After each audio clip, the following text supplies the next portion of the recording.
مقام فاطمه زهرا سلام الله علیها از جمله اون مقاماتی است که انسانهای معمولی، انسانهای متعارف امثال ماها تصور اون مقام برامون یا ممکن نیست یا دشوار است. معصوم است دیگه،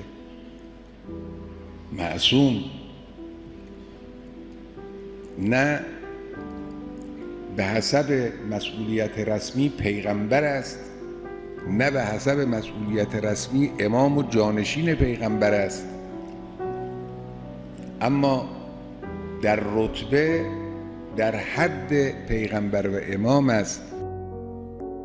در یک خطبه‌ای مثل خطبه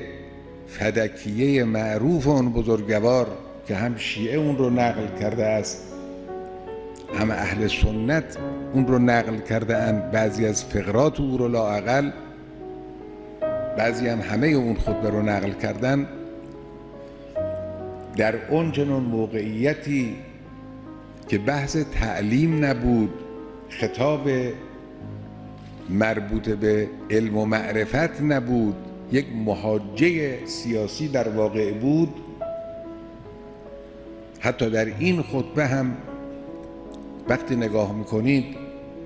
در حمد و ثنای این خطبه، در مقدمات این خطبه،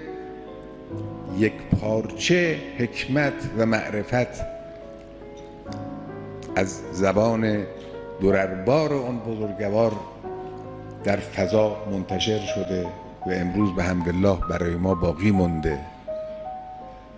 این مقام علم و حکمت این بزرگواره. زندگی اون بزرگوار مشحون است به مجاهدت، مثل یک سرباز فداکار در عرصه‌های مختلف. این بزرگوار حضور فعال و مؤثر دارد و همه این مجموعه ذی قیمت و بی‌نظیر در یک عمر 18 ساله، یک دختر جوان 18-19 ساله با این همه مقامات معنوی و اخلاقی و سجایای رفتاری، وجود یک چنین عنصری، یک چنین موجودی در هر جامعه‌ای، در هر تاریخی، در هر ملتی که باشد مایه افتخار است و دیگه نداریم